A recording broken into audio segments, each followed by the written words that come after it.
What is going on, folks? I'm back with the breakdown of the Colts and the Titans game here.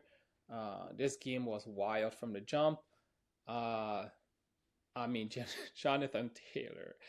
This guy is like the best running back currently when it comes to fantasy football. He's, I think, the leading rusher in the NFL, if I'm not mistaken. Today, 17 attempts for 102 yards, 3 touchdowns. That's not even factoring in the work he had in the passing game here, right? The Colts were way ahead in this game from jump, right? I think the first play for them was a defensive score, and the Titans were trying to come back all game long. So let's jump into it here. I think the highlight of this game is if you drafted Jonathan Taylor, you are sitting pretty right now. He's probably single-handedly carrying your team here. What I wrote here, I one of the things I wrote here is the Colts offense looks real, and I think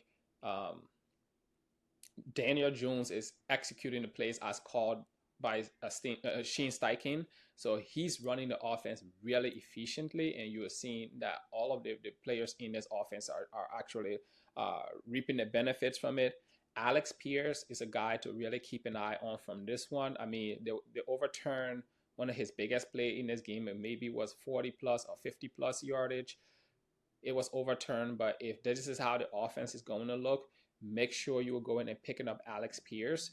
Warren did Warren things, right? I mean, the production wasn't like as strong today, but like he plays such a great part in how the offense functions, and I see better days ahead for him.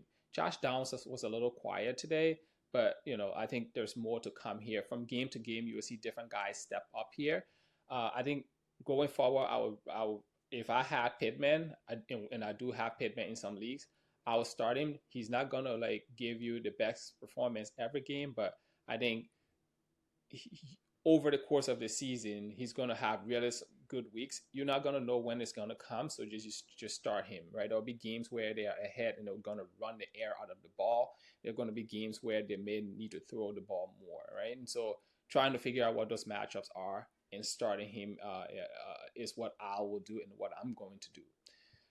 Pollard was also good. I mean, he's been a one-man wrecking crew thus far. He hasn't had a touchdown yet, but he's had all of the attempts and the carries. He was fortunate to get that touchdown today, right? I think the Titans score on an in around to a DK, and it was overturned, and so he ran in for the 1 yard score. But I mean, from where we drafted Pollard, I mean, you can be disappointed thus far with the performance. I think he's doing really great with his opportunity here.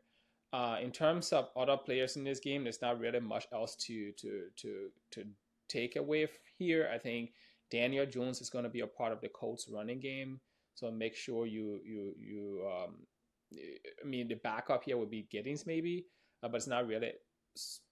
I would just keep my eye on who kind of emerges as like the strongest candidate to be the Jonathan Taylor's backfield mate, because if something happens, I mean, this person is going to be set up to really reap the benefits from all of these opportunities that's available in this offense. On the Titans side, Calvin Ridley. Remember last year, I did last year. Pardon me.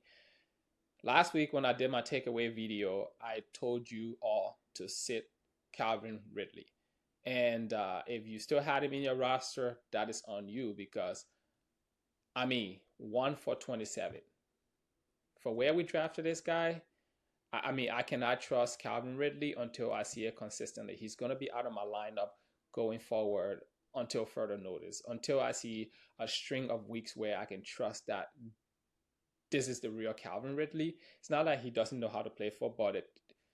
Cam Ward is just coming up to speed, and some of that is affecting what we are seeing here from production. It was good to see someone from that offense kind of really step up. Okonkwo had a good game, and if you had him as a tight end, because we know tight end is like a wash, you were probably happy with this week right now. I mean, 5 for 66, that's good. That's good enough for what we're getting from the tight end position. But the guy that keeps really impressing me is Io Maynard. And maybe that's just like because he plays opposite Calvin Ridley, so he's getting like the lesser of the two corners. But if Io Maynard is on your waiver wire, go and pick him up. Right, it's 2 weeks now where he scored a touchdown, and I think in a pinch you can always throw him in your lineup and see what happens. But as of now, takeaway here is that we cannot trust Calvin Ridley until we see more. All right, guys, that is it for this one. I'll be back with more breakdowns of the other games. Make sure you keep your eye on Iominer on the waiver wire. Sit Calvin Ridley. Doesn't matter what anyone's telling you. I have two eyes, and I may not have all of the advanced metrics to prove it, but we also can't rely on advanced metrics. Is not really going to help us win our leagues, right? It helps us understand how to navigate things, but if a player is not producing for you, try to find opportunities to switch in players that can help you move the needle. Especially now that if you are sitting potentially 0-3, there's no more margin for error, right? So Calvin really cannot be in your lineup anymore. All right, guys. Until next time, peace out.